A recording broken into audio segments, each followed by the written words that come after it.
Salut, c'est Rudy, et avant de vous partager mon épisode du jour, je souhaitais vous parler d'un projet que j'ai lancé récemment. En effet, après presque un an d'existence du podcast, je me suis rendu compte de quelques manques entre guillemets concernant certains sujets qui pourraient aider à mieux performer. N'étant évidemment pas un expert dans la pratique du kayak, je suis toutefois depuis plus de 20 ans dans le milieu de la musculation, et c'est pourquoi je souhaite vous partager mes meilleurs conseils en rapport avec le kayak. C'est pourquoi j'ai réalisé une formation gratuite à destination des kayakistes et séistes motivés en quête de progrès.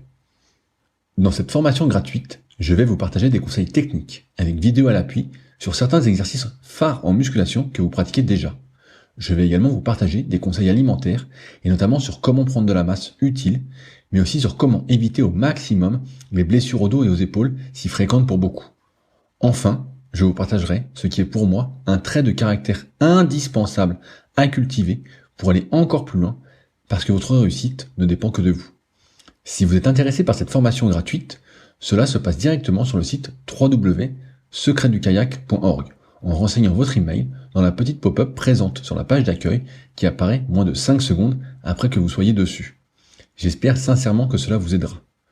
N'hésitez pas à me faire un retour après avoir suivi cette formation gratuite si vous aviez des idées, questions ou suggestions. Salut, c'est Rudy et je vous souhaite la bienvenue pour ce nouvel épisode des Secrets du kayak. Le but de ce podcast est de vous partager ma passion du kayak de course en ligne et de partir à la rencontre des champions. Qui sont-ils et que font-ils pour performer au plus haut niveau? Aujourd'hui, c'est un épisode spécial avec Shaun Seal, spécialiste en tests physiologiques à l'effort. Après m'avoir analysé, je souhaitais vous partager quelques découvertes que j'ai faites sur certains facteurs limitants de la performance en kayak auxquels on ne penserait jamais. J'espère donc que cet épisode vous plaira et vous aidera à progresser. Je vous laisse maintenant découvrir Shaun Seal et ses secrets. Salut Shaun, comment vas-tu aujourd'hui? Ça va bien, Rudy, et toi? Moi ça va toujours aussi. Je suis très heureux de t'avoir sur les secrets du kayak, ce podcast dédié aux pratiquants de kayak, de canoë, qui cherchent à mieux performer, on va dire, à découvrir un peu les secrets de la performance. Pour ceux qui te connaissent pas, est-ce que tu pourrais te présenter rapidement?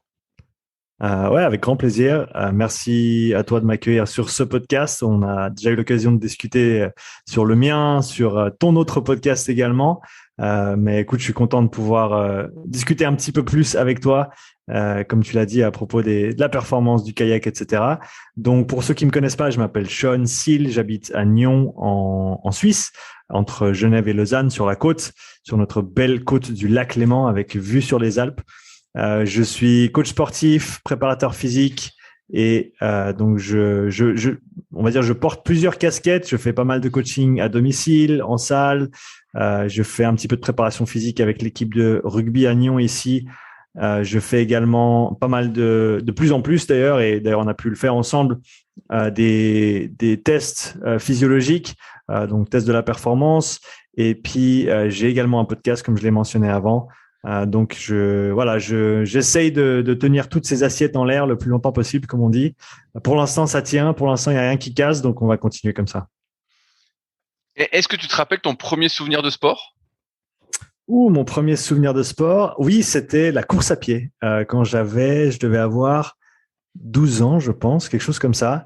Et c'est vraiment resté ancré dans ma mémoire parce que, alors c'était au stade local ici, au stade de Colovray. Pour ceux qui sont déjà venus dans les parages, c'est un très très beau stade. C'est l'UEFA qui l'a sponsorisé et construit il y a plusieurs années de ça, peut-être même 10 ou 15 ans, ou peut-être même un petit peu plus. Très très belle structure. Là, on a la chance de s'entraîner avec le rugby, et ils ont une belle piste de 400 mètres aussi, standards nationaux, etc. Et je me rappelle avoir fait une course. Je sais plus ce que c'était comme distance. Je me rappelle aussi ensuite je crois que j'avais fini deuxième. Et on attendait à la fin de la journée, parce qu'il y avait eu plusieurs courses, plusieurs catégories, etc. Donc on attendait les résultats. Au final, on avait attendu très longtemps et il y avait rien qui sortait. Donc on s'était dit peut-être que je me suis pas classé, ou etc. Donc on a commencé à partir, et je me rappelle entendre derrière moi la personne qui annonçait les résultats, qui a dit alors, et en deuxième place, Sean Seal, parce que c'est clair que mon prénom et mon nom de famille sont pas très suisses. Et donc, c'est pas facile de les prononcer correctement quand tu connais pas. Et donc, je me rappelle avoir un petit peu honte à 12 ans de me faire appeler Sean Seal. alors que voilà, pour ceux qui me connaissent, c'est pas comme ça que mon nom se prononce. Mais voilà, j'avais fait deuxième sur cette course. Et quand t'as mentionné premier souvenir de sport, c'est celui-là qui est ressorti. Un bon souvenir quand même. Donc j'avais des jambes à l'époque.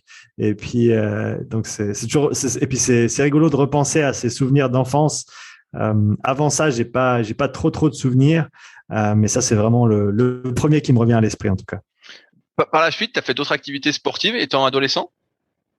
Adolescent, alors oui, j'ai fait pas mal de sports différents. J'ai fait du foot pendant pas mal d'années. J'ai fait du foot, j'étais gardien, donc j'ai fait ça. Ensuite, je me rappelle avoir fait du judo. Je me rappelle plus exactement les années ou quel âge j'avais, mais en gros, étant ado, je pense que j'ai terminé le foot dans mes peut-être 11, 12, 13 ans. Ensuite, j'ai fait du judo pendant une année. Je me rappelle avoir fait du karaté aussi pendant 1 ou 2 ans. Et j'avais ensuite fait du kung-fu pendant une année. Je me rappelle, j'allais à Genève. C'était un ami qui m'avait initié. Et on allait, bon, c'était pas super fréquent. C'est pas que j'étais pas sérieux, mais voilà, j'allais une fois par semaine. Donc, ça vaut ce que ça vaut. Et après, à 17 ans, j'ai commencé le rugby.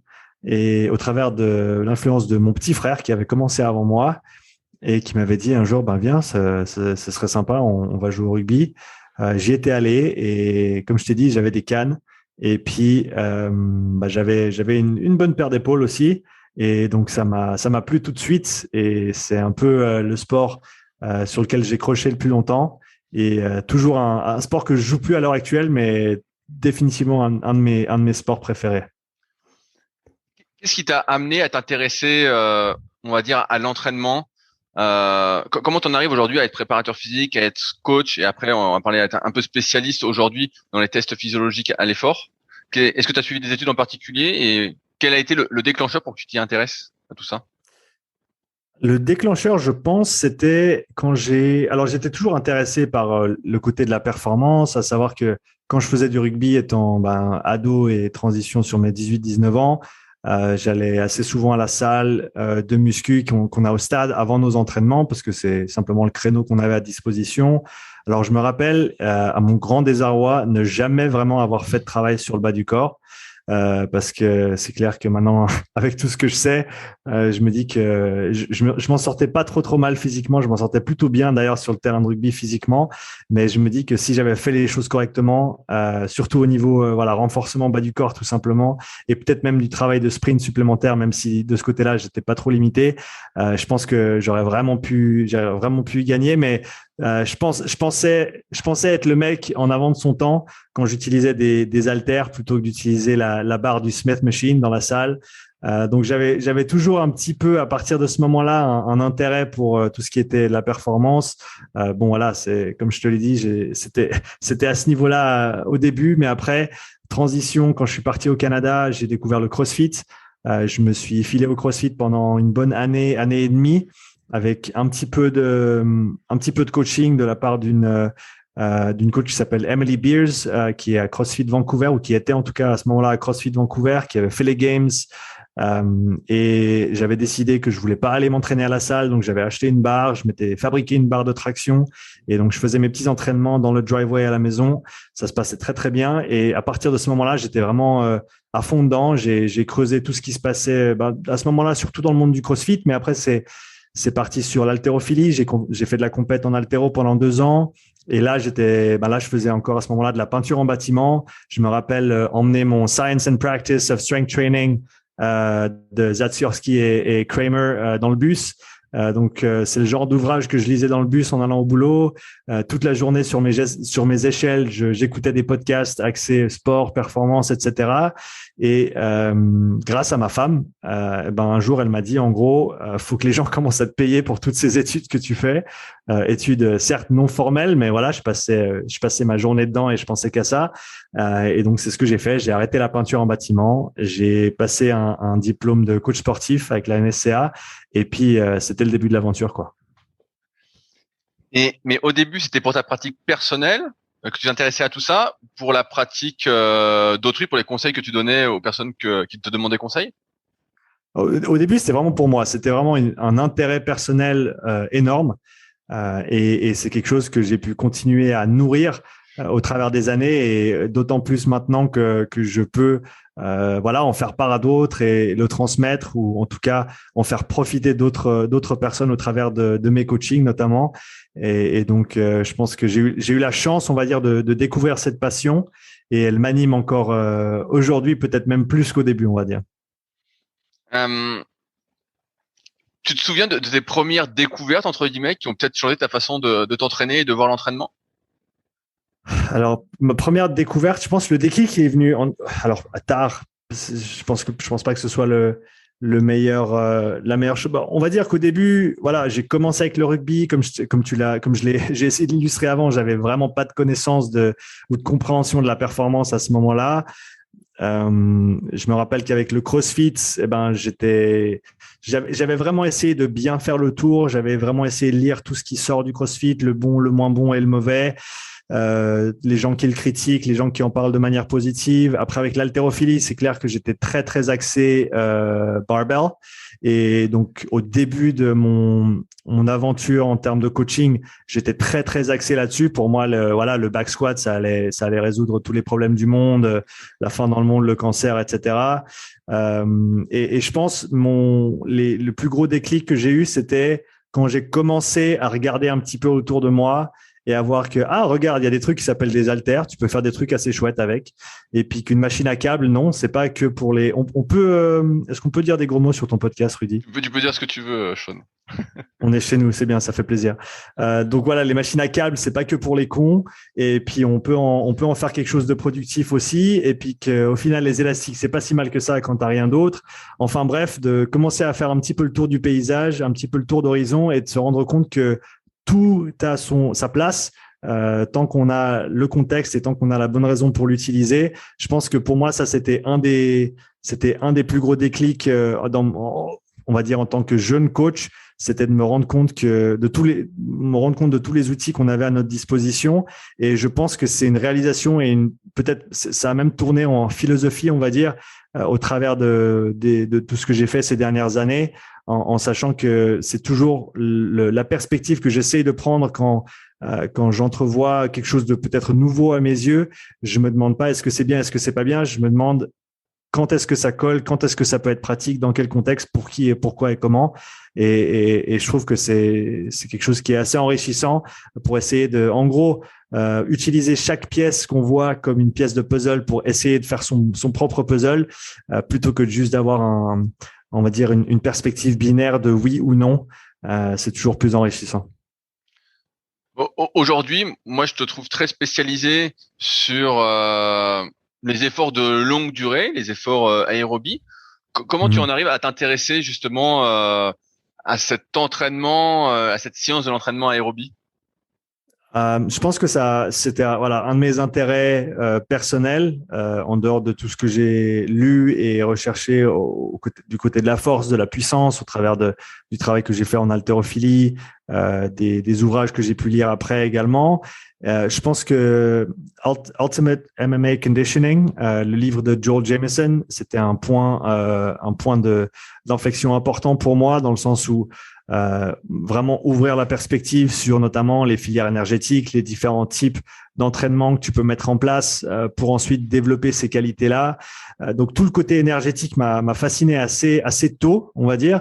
Et après, j'ai pu voir d'autres perspectives aussi à propos de ces différentes filières, comment tu les appliques au niveau de sport comme le rugby, notamment, dans lequel j'étais très impliqué il y a 3 ans, quand j'ai commencé à faire la préparation physique avec le rugby ici à Nyon. Et je dirais le point suivant qui a vraiment fait tourner les choses pour moi, c'était il y a maintenant 1 an et demi. C'était d'ailleurs du contenu qu'on doit pouvoir toujours retrouver sur le Classroom de Training Think Tank. Pour ceux qui connaissent un petit peu le CrossFit, vous avez peut-être déjà entendu parler. C'est une entreprise de coaching et d'éducation aux États-Unis qui est menée par Max El-Haj. Et pour ceux qui sont du vieux de la vieille en CrossFit, Max, il travaillait à l'époque avec James Fitzgerald qui a gagné les premiers Games en 2007. Et donc, il a fondé cette organisation de coachs et un de ses coachs, Evan Peikon, il a créé ce cours qui s'appelle NIRS and Sports Performance, si je me trompe pas. Et voilà, je me suis inscrit à la Classroom. C'était pendant le premier confinement. Et je me suis posé sur mon canapé. Je me rappelle, j'avais le dos en vrac à ce moment-là. Je m'étais blessé au dos un an auparavant. Et là, j'avais juste une mauvaise période. Et j'ai passé 2 semaines couché sur le canapé à voir, revoir et relire et prendre des notes sur ce cours d'Evan qui, en gros, remettait en question tout ce que j'avais appris en termes de, en tout cas, en ce qui concerne la fondation, la base, la physiologie qui était sous-jacente aux différents entraînements qu'on mettait en place, qui, comme on dit, peut-être certains types d'entraînement, anaérobie alactique, entraînement lactique, entraînement aérobie. Et en gros, il m'a fait repenser la façon dont je comprenais ou je pensais comprendre ces différents mécanismes. Et avec cette nouvelle perspective, voilà, pour moi, c'était vraiment le début d'une nouvelle aventure et qui n'est toujours pas conclue d'ailleurs. C'est une évolution constante, mais je dirais que c'est à ce moment-là que j'ai vraiment commencé à m'y dédier sérieusement et à passer. Alors, ça dépend des jours, c'est pas tous les jours, mais on va dire, je dirais, en tout cas une dizaine d'heures par semaine, voire plus. D'études, de recherche et d'essayer de mieux comprendre tous ces mécanismes et ensuite comment mieux les utiliser dans notre pratique en tant que coach et plus important encore, comment les appliquer pour nous, pour nos athlètes au quotidien pour que nos entraînements aient du sens et au final, comme les Anglais disaient avant les Jeux de 2012, pour faire avancer le bateau plus vite. Qu'est-ce que tu as appris de Evan à ce moment-là, qui t'a remis en question? La plus grande chose, c'était le rôle de l'oxygène dans les différents mécanismes énergétiques qui alimentent la performance, en sachant que, avec la vue classique des différentes filières énergétiques, on va dire une implication de la filière aérobie et donc par extension de l'oxygène qui est retardée. Ou en tout cas qui est graduel au début et qui ensuite atteint un sommet ou un plateau, on va dire, et qui peut être maintenu pendant très longtemps. Et il s'avère qu'au travers des travaux d'Evan, et notamment avec des outils de mesure comme le MOXIE, qui utilise la technologie du NIRS, N-I-R-S, qui veut dire Near Infrared Spectroscopy, donc la spectroscopie au proche infrarouge. Pour faire très simple, c'est une lumière au proche infrarouge, donc proche des fréquences des infrarouges, pardon, je me perdais avec mon français, qui est simplement émise depuis cet outil dans le muscle, directement dans le muscle. C'est un outil non invasif, donc ça se pose simplement sur la peau et cette lumière est réfractée, donc est on va dire redirigée vers le capteur. Et pour faire très très simple, suivant si l'hémoglobine, donc la molécule qui est porteuse de l'oxygène dans le sang, suivant si l'hémoglobine et la myoglobine sont chargées en oxygène ou pas, elles ont une couleur différente. C'est-à-dire qu'elles réfractent elles réfractent la lumière d'une manière différente. Et ce qui fait que le capteur, au travers d'un algorithme extrêmement compliqué, peut déterminer la concentration ou la saturation en oxygène du sang qui se trouve dans les capillaires sanguins juste avant d'être, juste avant que l'oxygène soit extrait par les muscles eux-mêmes pour leur utilisation. Et donc, en gros, ce qu'on découvre avec ce genre de technologie, c'est que l'oxygène est utilisé dès le premier instant de l'effort. Il n'y a pas de délai, il n'y a pas de crescendo et ensuite de plateau. C'est même plutôt le contraire. On a, on va dire contraire, mais c'est toujours proportionnel à l'intensité de l'effort. Mais on a, en gros, pour faire très simple, une utilisation de l'oxygène qui est instantanée et qui va se prolonger pendant l'effort. Donc c'est presque ça retourne complètement le paradigme entre guillemets des filières que moi j'avais appris en tout cas, et c'était vraiment comme je t'ai dit le début de ce process, d'essayer de comprendre le pourquoi du comment, de comment est-ce qu'on réimbrique toutes ces pièces qu'on nous avait enseignées auparavant mais qui sembleraient n'étaient pas dans le bon ordre, et qu'est-ce qu'on en fait et comment est-ce que ça peut nous aider à mieux faire notre travail. J'ai une question là-dessus. Si comme on est en présence d'oxygène dès le début de l'effort, est-ce que la théorie de la dette d'oxygène est toujours valide? Est-ce que tu vois de ce dont je parle? Peut-être que toi tu l'as en anglais et en français, ça te parle ou pas du tout? Oui, ça me parle. Alors, oui, elle est valide dans le sens où il y a quand même d'autres processus qui vont être engagés dès les premiers instants de l'effort et qui vont générer cette dette. Donc, je pense pas que ce soit des concepts qui sont contradictoires. Je pense qu'ils s'imbriquent même pas mal en fait. Et alors, je pense je veux essayer de pas embrouiller tout le monde avec ça, mais en gros, si tu pars du principe que ton réservoir d'oxygène est plein au début de l'effort, étant donné que ton sang il est complètement oxygéné, tes muscles ont une utilisation d'oxygène qui est très très basse, étant donné que le travail à fournir il est bas ou non existant si on est au repos, dès le moment où on commence l'effort, on va avoir une utilisation de ce réservoir d'oxygène qui est disponible dans notre sang tout simplement. Il faut se dire que le système cardio-respiratoire ou les systèmes respiratoires et cardiaques et vasculaires ne répondent pas du tac au tac ou en tout cas pas instantanément à l'utilisation de l'oxygène. Ils le font par la suite vu qu'on sait qu'après un certain temps, on va avoir notre fréquence cardiaque qui s'élève et ensuite notre fréquence respiratoire qui s'élève également pour répondre à cette utilisation de l'oxygène. Mais je pense que ça se tient tout à fait. Dès les premiers instants, tu crées une dette d'oxygène qu'il faut ensuite repayer. Je dérive un peu, mais est-ce que ça signifie que si j'ai un système cardiovasculaire et cardio-respiratoire plus développé, on va en reparler un peu après, est-ce que ça signifie que j'ai moins de dette d'oxygène à l'effort? Alors ça, c'est une question qui est intéressante. Je pense que ça dépend ça dépend quel moment de l'effort on regarde, parce que comme je l'ai dit avant, dès les premiers instants de l'effort, alors certes, tu as une réponse cardiaque qui est quasi instantanée de par différents mécanismes qu'on va pas nécessairement creuser là tout de suite, mais il y a quand même un délai. D'ailleurs, on le voit, hein, on voit qu'il y a un délai dans la courbe, par exemple, de cardiaque par rapport à une courbe de saturation d'oxygène dans le muscle. Donc, il y a un certain délai. Maintenant, c'est clair qu'il y a et ça, on peut peut-être même parler de cinétique de VO2. Il y a des cinétiques de VO2 qui sont plus ou moins rapides. Donc, la cinétique de VO2 étant, pour faire très simple, le temps que ça prend pour quelqu'un de passer d'une VO2 qui est au repos à une VO2 soit maximale si on est dans ce contexte-là, soit proportionnelle ou correspondante à l'intensité d'effort qu'on essaye de fournir. Et c'est vrai qu'on peut atteindre cette VO2 cible, on va dire, plus ou moins rapidement. Donc, pour répondre à ta question, je dirais que oui, c'est possible d'avoir de manière générale les différents systèmes qui se chargent de l'apport en oxygène. Donc, comme tu l'as dit, respiratoire, cardiaque et vasculaire. Ces différents systèmes-là qu'on peut, on va dire, résumer en termes de cardio-respiratoire, ou cette conglomération de systèmes qui peut fonctionner plus ou moins bien en réponse à un début d'effort intense et qui va bien sûr avoir une influence sur nos performances. On sait notamment que la cinétique de VO2 est extrêmement importante pour des efforts du type 800 mètres, 1500 mètres, jusqu'à 3000 mètres, étant donné que à quelle vitesse tu peux essentiellement faire en sorte que ton moteur il marche à plein régime pour alimenter tout ce qui se passe au niveau musculaire et fournir simplement le carburant pour avoir un effort le plus intense possible.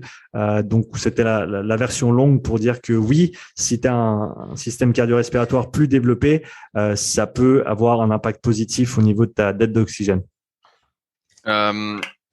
Pour revenir sur les filières énergétiques, on apprend les bases énergétiques, on va dire, en disant que il y a l'anaérobie alactique qui dure jusqu'à 15 secondes. Ensuite, on a l'anaérobie lactique qui dure jusqu'à 2-3 minutes. Et ensuite, on passe surtout en aérobie. Est-ce que ça signifie, pour aller encore un peu plus loin, que si j'améliore ma cinétique de VO2 et mon système cardiovasculaire et cardio-respiratoire, je peux prolonger en termes de durée des efforts intenses? Donc, je prends mon exemple. Je tiens 15 secondes, suivant l'ancien modèle, en anaérobie alactique, donc un effort genre un 100 mètres en kayak pour les plus rapides qui nous écoutent peut-être. Est-ce que ça veut dire que si je développe tout ça, je peux peut-être tenir 18 secondes Tu vois, ça va m'économiser peut-être, je dis peut-être une connerie, donc tu me corriges, hein, mais la créatine phosphate, et je vais pouvoir justement tenir un peu plus longtemps parce que j'arrive plus vite, entre guillemets, au max de mes capacités cardio-respiratoires et cardiovasculaires. Rappelle-moi combien de temps il dure le 100 mètres en kayak? Ça dure un peu plus, je crois que pour les meilleurs, ça dure à peu près 18 secondes.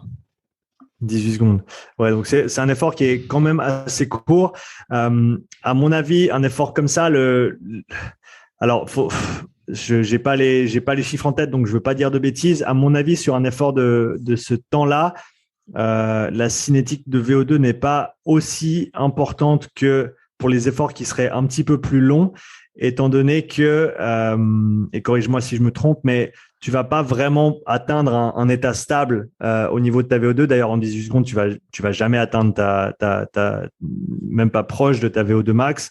Et donc, je serais curieux de voir s'il y a vraiment une contribution importante de cette cinétique de VO2. Je pense qu'il y en a une maintenant. Dans quelle proportion? Je dirais assez basse s'il y en a une.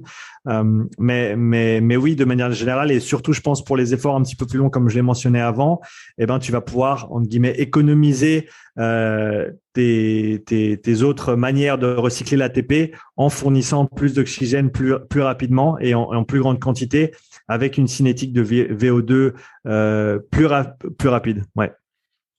Là, on parle surtout d'adaptation d'ordre général, mais tu parlais du MOXIE et de la technologie NIRS, Ouais. qui mesure des choses au niveau local. Euh, ma question est simple. Est-ce que elle est simple, j'essaie de la reformuler correctement.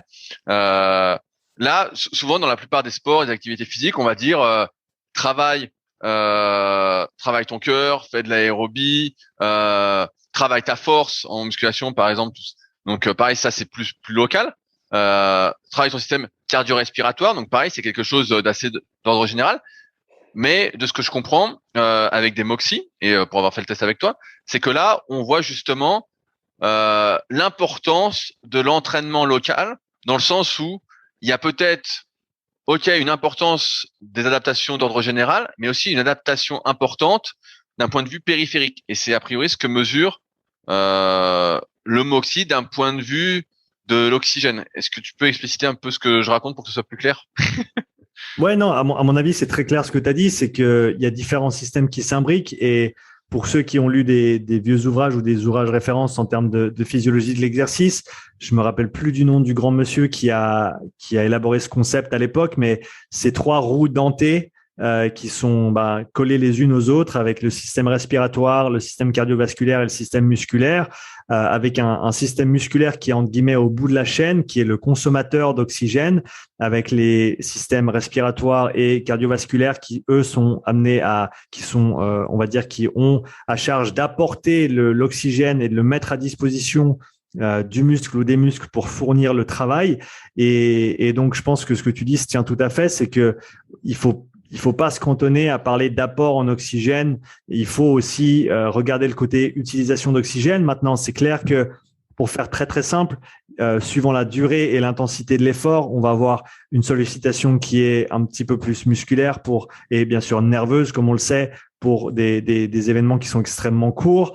Et ensuite, plus l'événement se prolonge et plus on va avoir un penchant ou un focus qui est mis sur le côté apport d'oxygène. Mais à mon avis, faut pas mettre la charrue avant les bœufs, comme on dit, et il faut pas oublier la deuxième partie de l'équation. Enfin, tout fonctionne ensemble. Donc, voilà, négliger comme tu as dit, la périphérie, tout ce qui est métabolique, tout ce qui est musculaire, quand tu as un sport qui est, on va dire, un petit peu plus dépendant de l'apport d'oxygène, c'est pas une bonne idée. Et le contraire, je dirais, serait pareil, même si, encore une fois, quand on a des sports qui sont très nerveux, le système cardio-respiratoire est peut-être on pourrait le dire un petit peu moins important, mais je pense que c'est important d'avoir une vue qui est globale du corps et comment il fonctionne et de s'assurer qu'on peut cocher toutes les cases et qu'on travaille en tout cas un minimum tous les différents paramètres qui ont un impact sur la performance pour s'assurer de pouvoir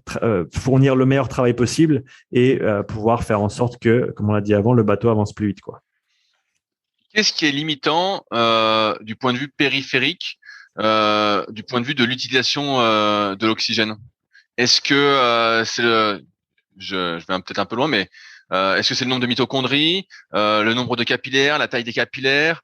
Est-ce que c'est aussi tout ce tu vois, quand on parle d'adaptation d'ordre général, on dit système cardiovasculaire, bah voilà, la capacité qu'a le cœur de se remplir de sang et sa capacité à envoyer suffisamment de sang. Est-ce que là, c'est un peu dans ce sens-là, il faut suffisamment de mitochondries. Si on n'en a pas assez, qu'on fait jamais de travail aérobie d'un point de vue local, est-ce que justement on n'arrive pas à utiliser assez d'oxygène?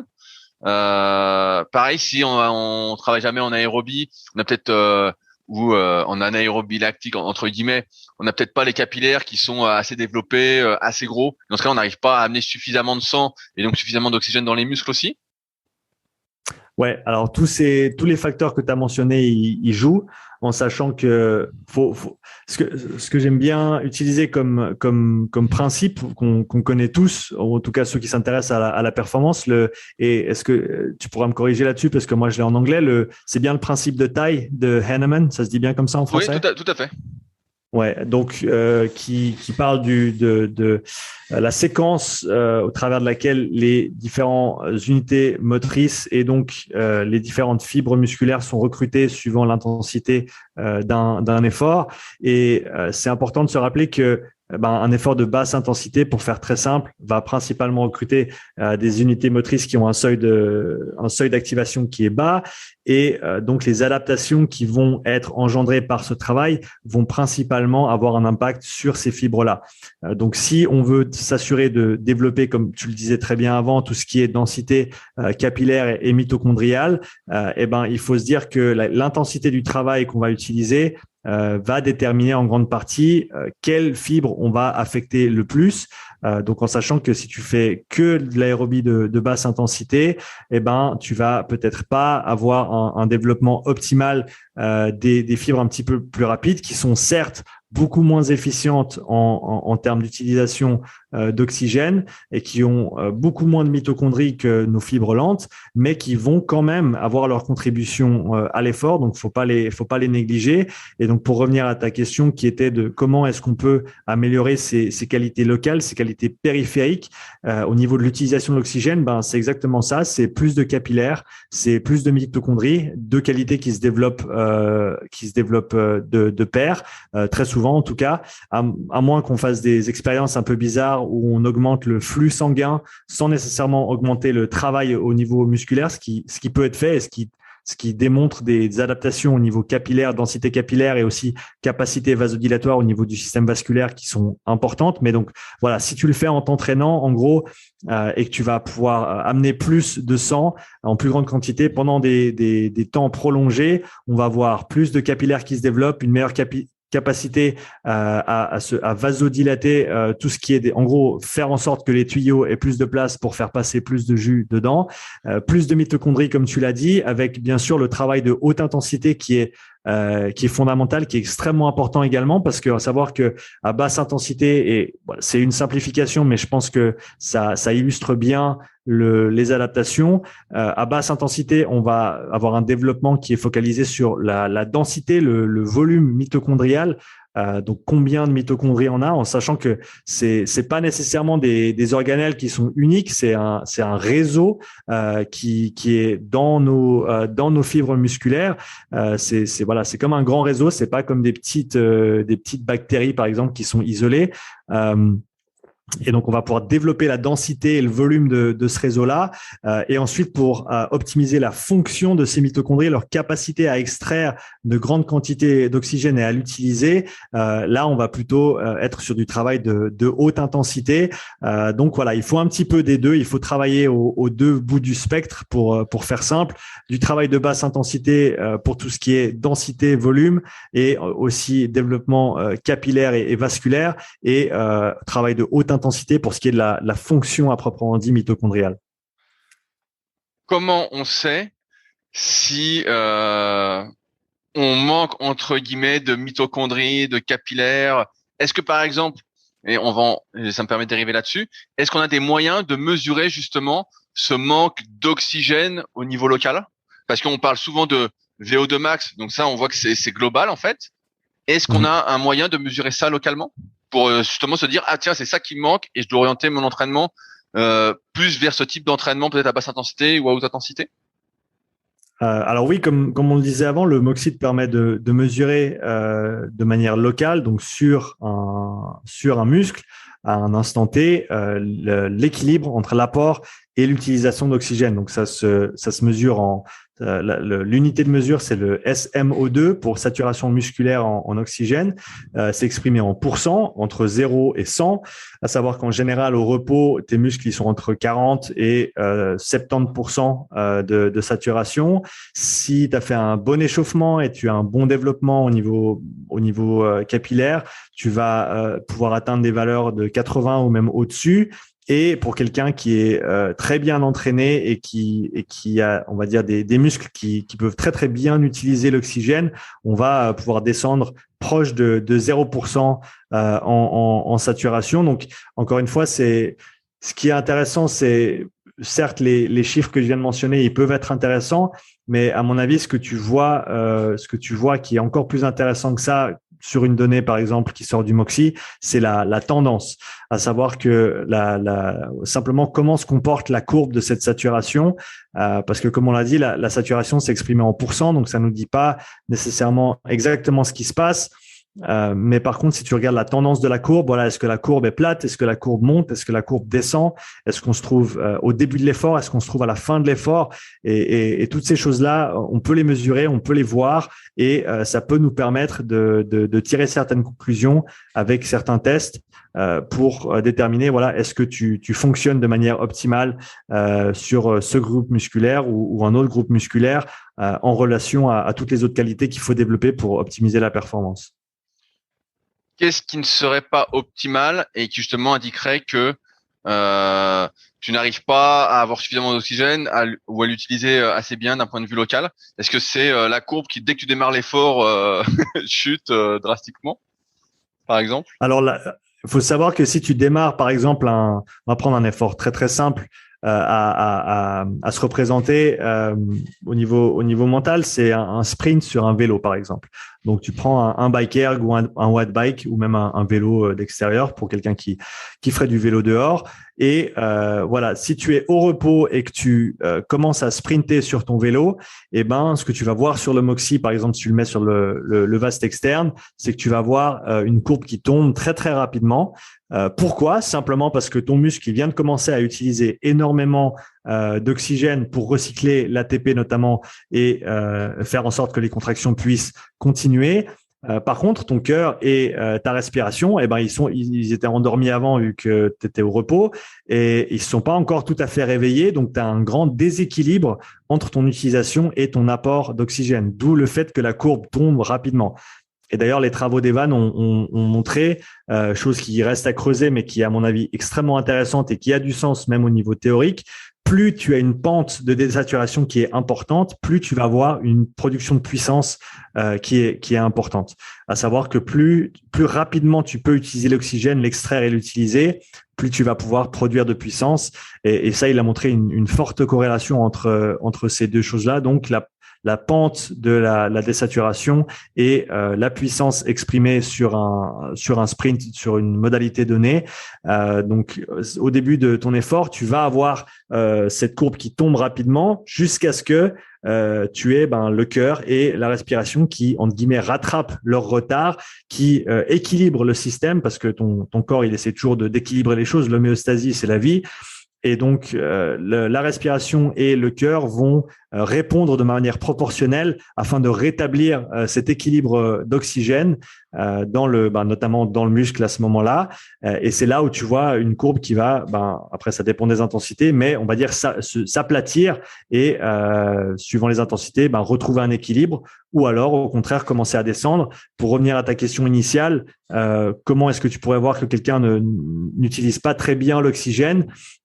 Tu peux notamment leur faire un sprint, par exemple, sur un vélo et observer la courbe. Alors, quelle est la pente de la courbe et ensuite aussi, quelle est la valeur minimale atteinte durant ce sprint. À savoir que s'il reste à une valeur absolue qui est extrêmement haute, par exemple de l'ordre de 40%, et qui sont à fond sur leur sprint, tu peux te dire que quoi qu'il arrive, leur système métabolique n'arrive pas à extraire l'oxygène de manière assez importante ou de manière assez rapide pour, en gros, utiliser tout ce qui est à disposition. Et donc là, ça demanderait du travail spécifique pour développer ces qualités-là, ce qui est pas du travail nouveau, c'est ce qu'on connaît, c'est du travail de renforcement, c'est du travail de vitesse, du travail de sprint pour justement développer ces différentes qualités liées, comme on l'a dit avant, à un développement d'une bonne base d'endurance fondamentale pour développer tout ce qui est de la tuyauterie, comme je l'ai dit avant, donc tout ce qui est capillaire, tout ce qui est vasculaire également. Ce que tu dis, ça me fait penser à ce qu'on disait tout à l'heure par rapport à la VO2, donc de manière globale, dans le sens où on pouvait travailler sa cinétique de VO2 pour que ça arrive plus vite, tu vois, et qu'on ait moins de dette d'oxygène entre guillemets. Et là, ce que tu as dit, en fait, j'ai l'impression que c'est un peu la même chose au niveau local par rapport à ce que tu as dit par rapport au sprint, dans le sens où on pourrait même parler presque de VO2 local, peut-être à terme ça viendra là-dessus, mais dans le sens où plus rapidement on arrive à utiliser l'oxygène et plus on arrive à générer de force, de puissance et peut-être à faire durer un effort intense. Est-ce que ce que je dis te paraît sensé ? Ça me paraît tout à fait sensé. Et d'ailleurs, si tu essayes, encore une fois, toi, tu as déjà vu les courbes, donc peut-être que ça te parle un petit peu plus, mais pour ceux qui ont jamais vu la courbe, pense par exemple à une courbe de fréquence cardiaque au début d'un effort intense qui va grimper et ensuite qui va trouver un certain état stable ou qui va en tout cas, ne plus grimper aussi rapidement. Et tu as cette même dynamique au niveau de la VO2, comme on l'a dit avant, et on a une tendance inverse au niveau de la saturation en oxygène. Donc la courbe, au lieu de partir vers le haut, elle part vers le bas et ensuite elle trouve un état stable, ce qui a du sens étant donné que, comme on l'a dit avant, on a un côté apport d'oxygène, un côté utilisation d'oxygène. Le côté utilisation d'oxygène initie, on va dire, l'interaction entre les deux, et c'est ensuite le système d'apport, les systèmes qui sont chargés de l'apport en oxygène qui répondent à cette demande de manière proportionnelle, idéalement dans un monde idéal. Et donc c'est pour ça qu'on a ces représentations graphiques qui elles sont simplement en miroir, si on veut. Donc si on prenait la courbe cardiaque ou la courbe de VO2 et qu'on la mettait à l'envers et qu'on la mettait par-dessus la courbe de SMO2, on se retrouverait avec une correspondance assez proche l'une de l'autre. Pour ceux d'ailleurs qui veulent voir les courbes, on a fait une vidéo avec Sean sur ma chaîne YouTube qui s'appelle pas les secrets du kayak, où je mets juste les podcasts, mais qui est ma chaîne personnelle, donc à mon nom, donc qui s'appelle Test physiologique avec Moxy et VO2 Master, et vous verrez les courbes dont on parle dans le podcast. Et justement, je voulais en venir un peu là-dessus, parce que là on a beaucoup parlé de système cardiovasculaire, de VO2 local, général, mais quand j'ai fait le test avec toi justement sur ergomètre de kayak, donc sur un kayak pro, on a pu voir que ce qui me limitait personnellement, c'était mon système cardio-respiratoire, dans le sens où j'inspire pas suffisamment d'air, j'en expire pas suffisamment par rapport à ma taille, et j'aurais une question là-dessus, à mon poids, tout ça. Et à l'effort, c'est encore pire, et en fait, je m'asphyxie, on va dire, c'est mon facteur limitant. Or, en règle générale, et c'est pour ça que je voulais faire ce podcast aussi avec toi, pour ouvrir sur un autre pan de quelque chose qu'on travaille peut-être pas souvent ou auquel on pense pas, parce que moi j'y pensais pas, c'est que on pense pas à ce travail cardio-respiratoire. Alors j'ai la première question qui est: est-ce que les capacités inspiratoires et expiratoires, parce que sur le test qu'on a fait ensemble, est-ce que c'est forcément relié à la taille ou au poids? C'est relié à quoi et sur quoi ça se base? Par exemple, tu m'as dit que j'étais à 95% en inspiration par rapport à la norme, par rapport à la démographie. Qu'est-ce que ça signifie exactement et comment sont prises ces mesures? Comment c'est calculé? Voilà, donc là on parle de spirométrie au repos. Donc c'est un test qui est extrêmement simple à effectuer, comme on l'a fait ensemble, qui prend simplement quelques secondes. Et en gros, les données que tu as, et pour illustrer un petit peu le test, tu vas prendre une inspiration complète et tu vas expirer de manière forcée et continue dans ce petit appareil qui a une hélice et qui va pouvoir donc calculer ou mesurer le flux d'air et donc le volume d'air que tu expires. Il y a deux mesures. Alors, il y a plein de mesures qui sont prises avec cet appareil, mais vraiment les deux qui nous intéressent, c'est le volume total que tu as expiré dans les 6 premières secondes, qui est un très bon proxy pour ton volume pulmonaire, la place que tu as dans tes poumons. Encore une fois, il faut que tu aies bien pris une inspiration complète au préalable. Et ensuite, dans ces 6 secondes d'expiration, on va aussi regarder la première seconde d'expiration. Et ça, on peut la nommer ou l'identifier comme étant un proxy pour ta puissance expiratoire, ta capacité à expirer un volume important dans les premiers instants de l'effort. Et de manière générale, tu devrais pouvoir expirer, et ça, encore une fois, ça dépend des démographiques, et ça, j'y reviendrai, mais tu devrais pouvoir expirer entre 80 et 85% de ton volume pulmonaire total dans la première seconde d'expiration.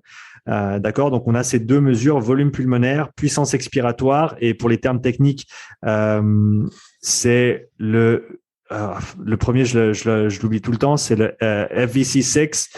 On t'en voudra pas, t'inquiète pas. Ouais, je sais, je cherche les acronymes en français, c'est dur. Le CVF, je crois. CVF, si je me trompe pas. Et ensuite, tu as le VEMS1, qui est l'abréviation française. En anglais, c'est le FEV1, Force Expiratory Volume in 1 second. Et ensuite, tu regardes le ratio de ces 2 mesures également. Comme tu l'as dit, ces valeurs absolues, elles sont ensuite comparées aux valeurs normatives par rapport à ton origine, par rapport à ton sexe, par rapport à ta taille, par rapport à ton poids, en sachant que toutes ces choses vont avoir une influence sur les capacités pulmonaires de base. Et donc, ces chiffres sont comparés aux valeurs normatives qui sont disponibles dans des grandes bases de données pour nous donner une indication de, voilà, par rapport à la norme, Rudy, comment est-ce que ton volume pulmonaire se compare aux autres, comment est-ce que ta puissance expiratoire se compare aux autres. Et donc ça, c'est des mesures qui sont prises au repos et qui ensuite, par la suite, peut-être que tu voulais y venir aussi, qui dans le test d'effort, où là aussi avec d'autres outils, on peut mesurer comment tu respires, en gros, combien de fois par minute, combien de litres par respiration, combien de litres par minute. Ces valeurs de spirométrie au repos nous permettent de mieux interpréter les valeurs respiratoires pendant l'effort dynamique, en sachant que si on n'a pas ces valeurs de base, on ne sait pas vraiment à quoi se fier et c'est un petit peu plus difficile d'extraire des informations pertinentes du test dynamique. La question à laquelle je viens, c'est comment on entraîne ses capacités cardio-respiratoires, parce que c'est quelque chose qu'on fait pas souvent. Est-ce qu'il faut des outils spécifiques ou on peut le faire sans rien? Et est-ce que tu peux nous donner quelques pistes là-dessus? Ouais, alors il y a définitivement des outils spécifiques et j'y reviendrai après, mais je pense que pour la plupart des gens, je pense que déjà essayer de coordonner sa respiration et surtout sa fréquence et ses volumes respiratoires par rapport à une certaine intensité d'effort, ça peut se faire sans matériel. Un exercice très simple qu'on peut tous faire si on a accès par exemple à un vélo, c'est s'asseoir sur un vélo à une puissance ou une vitesse que l'on sait être facile pour nous et simplement se mettre à une cadence de 80 RPM, donc 80 tours par minute, et essayer de respirer en 4-4. Donc tu respires tous les 4 coups de pédale sur l'inspiration et l'expiration, ce qui veut dire que sur une minute, tu vas respirer à peu près à 20 respirations par minute, à une fréquence respiratoire de 20.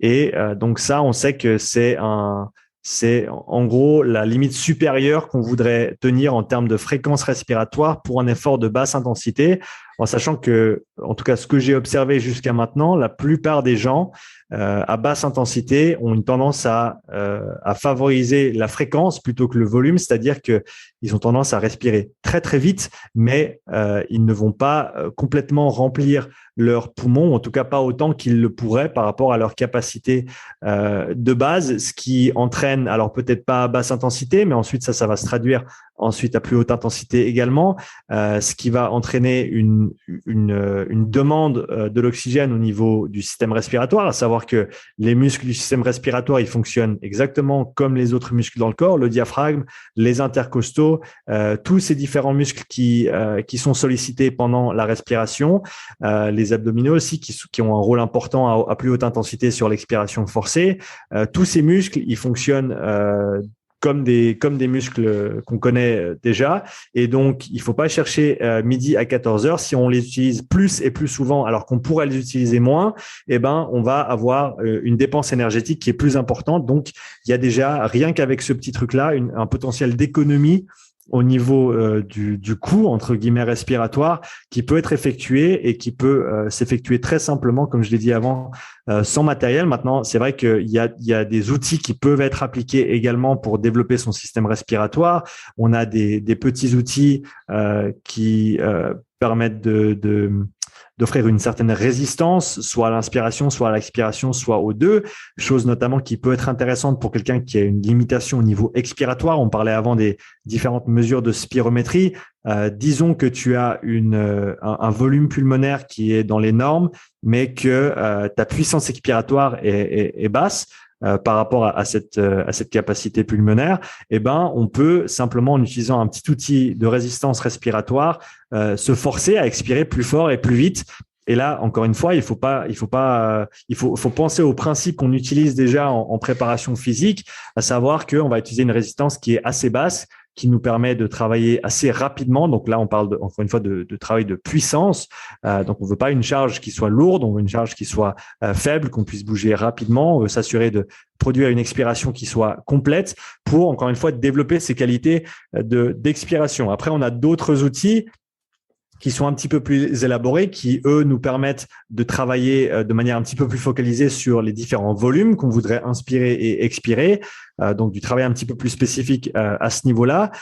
Outil qui peut être utilisé pour des carences ou des déficiences au niveau du volume pulmonaire en tant que tel, au niveau expiratoire également. Mais après, surtout, ce qui devient intéressant, c'est commencer à utiliser certaines fréquences respiratoires spécifiques avec certains volumes spécifiques également. Par exemple, toi, Rudy, dans le kayak, comme on a vu pendant le test, tu vas avoir une certaine cadence de coups que tu dois respecter. Si je me trompe pas, au début, tu étais entre 35 et 36 coups, pardon, le double. Oui, c'est autour de 70 coups par minute. Voilà, 70 coups par minute, et que tu es à monter progressivement au fur et à mesure que l'intensité du test est montée, eh ben tes coups par minute sont montés également jusqu'à peu près 85, 87, et à savoir que tu respires, tu respires de manière coordonnée, tu couples ta respiration avec tes coups simplement pour une histoire de stabilité du tronc. Hein, tu dois respirer de manière couplée avec tes coups, et donc pour toi, on sait que là où tu vas être, on va dire, à une intensité qui va te challenger, eh ben on sait que t'es plus ou moins forcé de respirer à 40 respirations par minute, plus ou moins 2 à peu près. Et donc pour toi, du travail à cette fréquence-là, avec des volumes importants, donc encore une fois des volumes qui seraient proportionnels par rapport à tes capacités pulmonaires à toi, eh ben te permettrait de faire un travail spécifique par rapport aux demandes de ton sport. Au niveau des outils, moi j'ai en tête le Power Brief, Ouais. qui était très à la mode. Est-ce que c'est un bon outil, un mauvais outil? Est-ce que tu as d'autres outils à recommander, par exemple, si on veut passer sur des outils qu'on a déjà fait le travail, on va dire, de base, d'essayer d'inspirer beaucoup, d'expirer rapidement. Et d'ailleurs, c'est assez drôle ce que tu dis, parce que une fois qu'on a fait le test, donc moi je m'entraîne souvent à plusieurs, et je m'entraîne avec un jeune qui a fait les Olympiques Ops, Pierre, s'il nous écoute, je passe le bonjour. Et effectivement, lui, quand je l'entends respirer, quand on fait les séries, il expire de manière très forte, vraiment. Et j'étais surpris. Je dis, ah ouais, bah, il fait exactement ce qu'il faut. Donc, est-ce que tu as des outils à recommander en particulier? Alors, tu as parlé du Power Breathe. Je pense pas que ce soit un bon ou un mauvais outil. Je pense que c'est un outil parmi tant d'autres. Pour revenir un petit peu à mon propos plus tôt dans le podcast, c'est un outil qui se focalise principalement sur la résistance.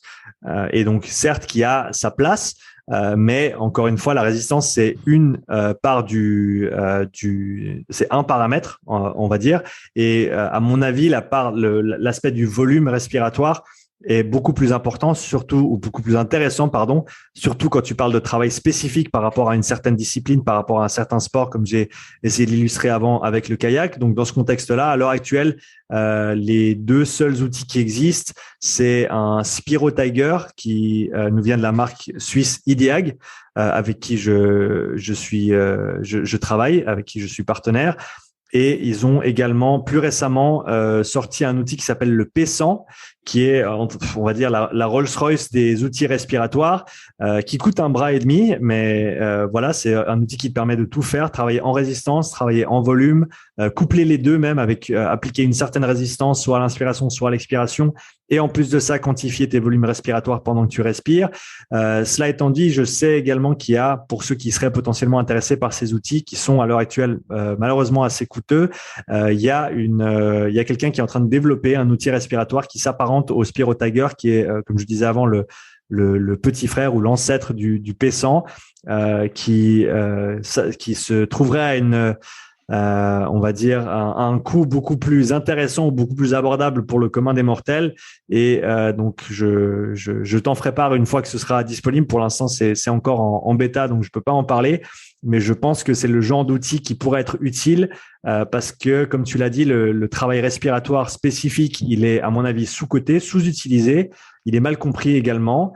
Je pense pas que voilà, ça va te faire gagner 10 secondes au 100 mètres, mais je pense que c'est une partie de l'entraînement, surtout pour des sports qui ont des demandes respiratoires qui sont importantes. C'est une petite partie de l'entraînement qui peut être intéressante. Et d'ailleurs, comme tu me le mentionnais par rapport au travail que tu fais actuellement avec le SpiroTiger, à mon avis, même si c'est juste quelques séances de travail ou un cycle de travail avec ces outils-là pour gagner en contrôle respiratoire, en mécanique respiratoire, en qualité de la mécanique respiratoire et en conscience respiratoire de comment tu respires, combien et pourquoi. Rien que ça peut, à mon avis, apporter une petite plus-value à l'entraînement. Et justement, j'allais te demander quelle est la marge, la marge de progrès. Je vais reprendre mes chiffres pour illustrer. Donc en inspiration, j'avais 6 litres 1, j'avais 5 litres 1 en expiration. Pour ceux qui voient pas comment je suis, vous pouvez regarder la vidéo dont j'ai parlé tout à l'heure sur YouTube. Est-ce qu'on peut imaginer qu'avec de l'entraînement, en fonction de ton expérience et des personnes que tu interviews sur ton podcast Upside Strength, est-ce que je pourrais monter par exemple à 7 litres et en inspiration et 6 litres à l'expi par exemple? Alors 1 litre, ça me paraît énorme. Okay. Maintenant, je pense que ça dépend aussi du travail que tu as, ça dépend de ta morphologie, en sachant que les 6 litres que tu as expirés pendant le test, peut-être que tu avais 6 litres 5 de disponibles, mais peut-être que tu savais simplement pas les utiliser à ce moment-là. Tu vois, donc le travail respiratoire lui-même, ça veut pas nécessairement dire qu'on va te faire pousser un troisième poumon. Peut-être ça veut simplement dire que tu vas mieux pouvoir utiliser tout l'espace thoracique que tu as à disposition. Pareil, si on pense par exemple aux apnéistes qui vont faire du travail de stretching couplé à de la respiration profonde pour étendre au maximum l'amplitude de leur mouvement au niveau de la cage thoracique, pour pouvoir stocker un maximum d'air, pour pouvoir compléter leur prouesse sous l'eau, eh ben, on peut imaginer que du travail de mobilité couplé avec du travail respiratoire peut te permettre de gagner pas mal de place. J'ai déjà vu avec des entraînements, alors pas extrêmement sérieux, mais de l'ordre de 2-3 entraînements semaine au niveau respiratoire, donc qui durent entre 5 et 10-15 minutes au maximum, surtout au début quand tu t'y habitues. J'ai vu des différences en tout cas un demi-litre avec des gens qui peut-être n'étaient pas extrêmement entraînés non plus. Donc, je pense que le potentiel d'amélioration va être propre à chacun. Je pense que ça, c'est encore une des difficultés qu'il y a au niveau, si tu regardes par exemple au niveau de la recherche, elle est unanime en ce qui concerne, en tout cas jusqu'à maintenant, elle est unanime en ce qui concerne les progrès qui peuvent être effectués au niveau des performances avec l'ajout de l'entraînement respiratoire. Mais c'est vrai qu'il y a des gens qui y répondent plus que d'autres. Il y a des gens qui y répondent mieux que d'autres. Donc, je ne pourrais malheureusement pas te donner de prédiction sur tes volumes pulmonaires à venir. Mais en tout cas, pour une certaine portion des gens, il va y avoir une marge de progrès qui est plus ou moins importante avec ce type de travail. Peut-être que la marge de progression est plus importante à l'effort plutôt qu'au repos? Alors, ça va dépendre des gens. À savoir que tu peux avoir une capacité au repos qui est réduite, mais une fonction pendant l'effort qui est vraiment très, très bien développée, ou vice-versa. Donc, encore une fois, c'est pour ça que je les quantifie séparément pendant le test. Tu as ta capacité respiratoire quantifiée en spirométrie au repos et tu as ta fonction respiratoire mesurée pendant l'effort dynamique. Et à mon avis, c'est 2 éléments qui sont liés, mais c'est 2 éléments qui sont quand même distincts et qui demandent des travaux qui, certes, peuvent être transversaux en tant que travailler dans l'un, ça va améliorer l'autre. Je pense que, à mon avis, niveau capacité, si tu as un déficit au niveau capacité, il faut toujours adresser ça en premier avant d'aller l'appliquer sur du travail dynamique.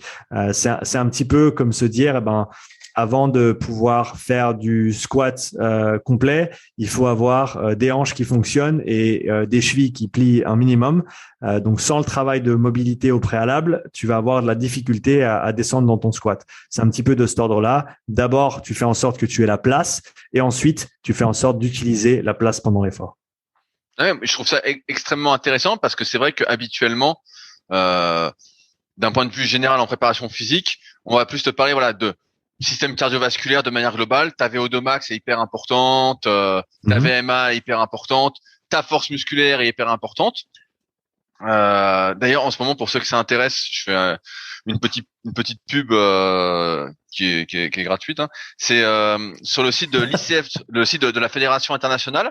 J'ai trouvé deux gros manuels PDF destinés à l'éducation des coachs, le programme d'éducation des coachs en sprint. Donc c'est en anglais, mais bon, il y a pas mal de trucs à lire que j'ai commencé à lire. C'est hyper intéressant. Donc s'il y en a qui sont intéressés, c'est sur le site de l'ICF. Donc voilà, je fais mon petit truc. Mais voilà, je trouve ça hyper intéressant parce que effectivement, on parle jamais. Moi, si j'avais pas fait les tests avec toi et j'avais pas suivi un peu ton travail, j'aurais jamais pensé à entraîner mon système cardio-respiratoire. En fait, à chaque fois, je faisais de la respiration, comme beaucoup d'athlètes que j'ai interviewés, sorte de la méditation, de la relaxation. Voilà, j'essaie de respirer calmement, tout ça. Et c'est vrai que j'aurais jamais pensé, alors que pourtant, quand je suis sur l'eau, je voyais bien que quand je faisais un test 2 km, moi, on fait souvent des tests de kilomètres dans mon entraînement, et je sentais bien que ce qui me limitait, c'était le souffle. À la fin, j'étais vraiment essoufflé. Et donc, mais ça me serait pas venu à l'idée, en fait, de travailler ça et de me dire, en fait, c'est là que j'ai la marge de progression.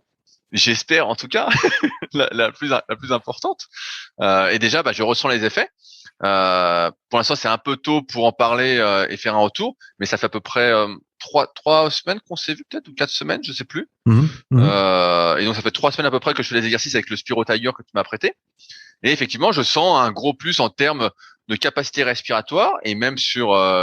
J'essaye d'y penser quand je suis sur l'eau et sur l'ergo.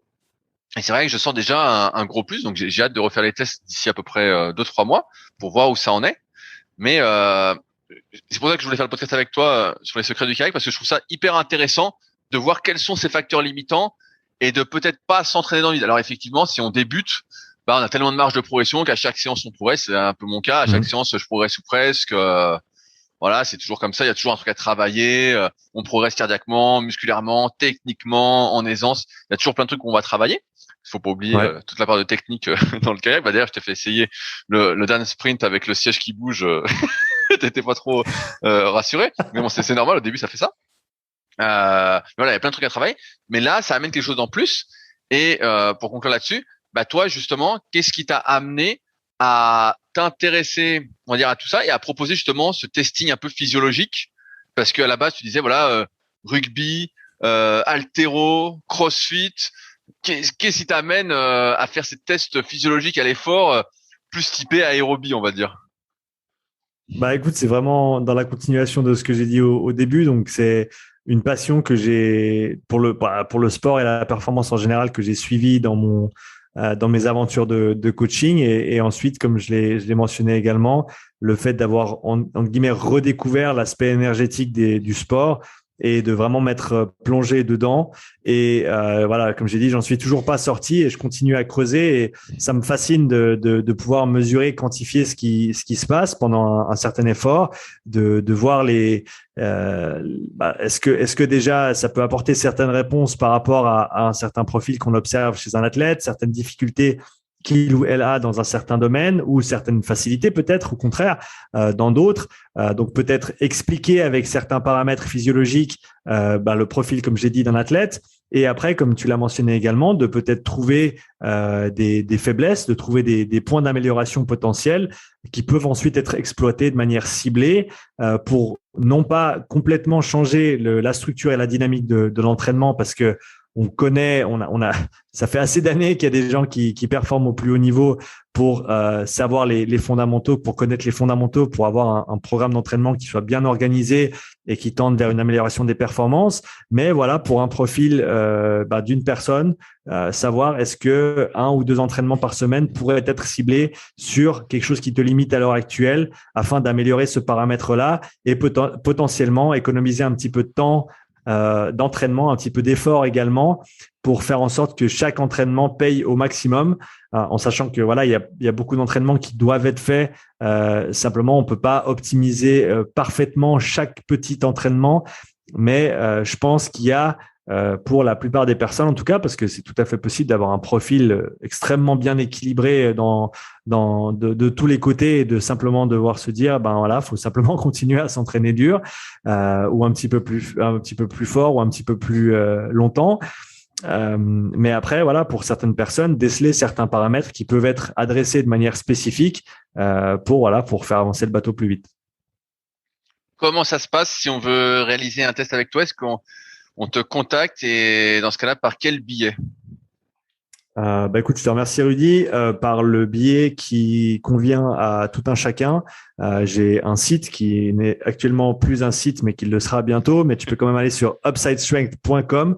J'ai mon WordPress qui m'a lâché, donc il faut que j'aille réparer ça quand j'en aurai le temps. Mais tu peux quand même aller sur upsidestrength.com et tu trouveras là-bas tous mes liens en termes de communication. Donc que tu veux m'écrire par mail, par WhatsApp, par Facebook, par Instagram, par Twitter, par TikTok. Oh là là, il est partout. Oh là là, c'est plus de ton âge tout ça. Qu'est-ce qui se passe? Il est partout. J'essaie de rester au diapason avec les jeunes. J'ai un fils de 7 ans et il faut que je sache ce qui m'attend. Donc, j'essaie de rester prêt. Mais donc voilà, on peut me contacter n'importe où, partout où ça convient. Et ensuite, pour ce qui est des tests, alors on est sur ton podcast kayak. Donc, idéalement, le test se passe sur un ergo kayak si c'est ta discipline de prédilection, en sachant que c'est clair que la modalité du test est importante.